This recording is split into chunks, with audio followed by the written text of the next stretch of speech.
Pada saat tiba di Palestina, Dajjal sendiri tidak tahu kalau ajalnya sudah dekat. Maka dia pun akhirnya berdemo di sana, menganggap dia punya sebuah kerajaan sampai di daerah Palestina. Tepatnya sekarang Israel. Direbut wilayah itu oleh Israel tanpa mereka sadari. Dalil-dalil wahyu menuntun mereka ke situ. Ada sebuah kota namanya kota Babulut. Di Israel itu kota itu ada. Saya pernah lihat cuplikannya. Termasuk kota yang diidolakan di dalam negeri Israel sendiri namanya Babulut. Subhanallah, hadis menyebutkan nama Babulut. Hadis Nabi SAW dari 1400 tahun yang lalu mengatakan nanti Dajjal akan berkumpul di sebuah wilayah namanya Babulut di Syam. Maksudnya di Palestina itu. Israel sekarang. Ada kota Babulut dan orang Yahudi sekarang lagi gencar membangun kota itu dan dianggap kota favoritnya Israel. Dajjal akan masuk ke sana dan berkurung diri.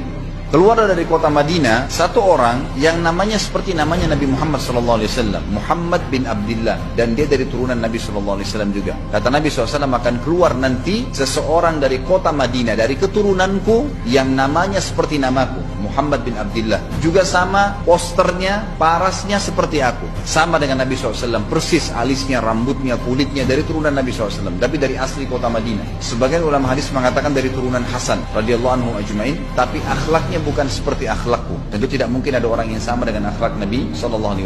Allah mengubah dia dalam sehari semalam. Tiba-tiba berubah menjadi orang baik dalam sehari semalam. Jadi orang faham agama. Orang-orang pun akan datang kepadanya dari masyarakat Madinah berkata, engkau adalah turunan Rasulullah SAW, pimpinlah kami berperang melawan Dajjal. Engkau adalah turunan Rasulullah SAW, pimpinlah kami berperang melawan Dajjal. Maka dia pun menolak. Dia menolak awalnya, kemudian dia menuju ke Mekah diikutin dengan 300 orang pertama dari kota Madinah. Sampai di Mekah, setelah selesai dia tawaf, maka seluruh muslimin menunjuknya sambil mengatakan engkau harus memimpin kami. Dan orang ini punya julukan Mahdi, dikenal dengan Imam Mahdi. Inilah tanda-tanda kiamat yang kedua. Setelah Dajjal keluar, buat kerusakan di muka bumi tadi selama 40 hari itu atau setahun lebih. Kemudian keluarlah tanda-tanda kiamat kedua pada saat dia sudah tiba di kota Babulut di Israel. Keluarlah si Mahdi ini. Pada saat dia tiba di Mekah, dibaiatlah oleh banyak kaum muslimin. Tidak disebutkan jumlah pasukannya. Maka terbentuklah pasukan jihad yang mengejar Dajjal menuju ke Palestina. Tanda-tanda kiamat besar yang ketiga adalah pada saat pasukan Imam Mahdi dengan pasukan jihad itu tiba di Darul Bayda namanya,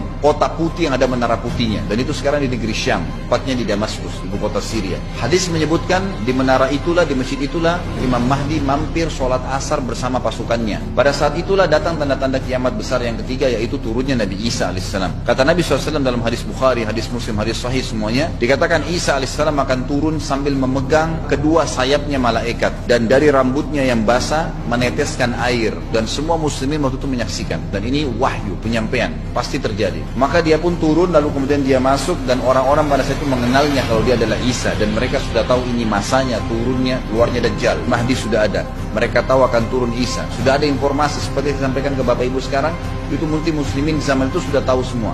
Maka Isa pun alaihissalam waktu itu dipersilakan oleh Mahdi untuk jadi imam, maka dia pun mengatakan tidak, imam dari kalangan kalian. Dan kata Nabi SAW, ini kemudian bagi umat ini karena Nabi sholat di belakang umat ini. Semestinya kalau ada Nabi pasti Nabi jadi imam, tidak mungkin digantikan oleh manusia biasa. Tapi waktu itu Imam Mahdi menjadi imam dan Nabi Isa sholat di belakangnya. Perlu anda tahu juga hadis Nabi SAW yang sahih yang berbunyi, kalau Musa dan Isa hidup di zaman aku sudah diutus, niscaya keduanya akan jadi pengikutku. Jadi memang kena kebenaran agama ini dibawa oleh Nabi SAW.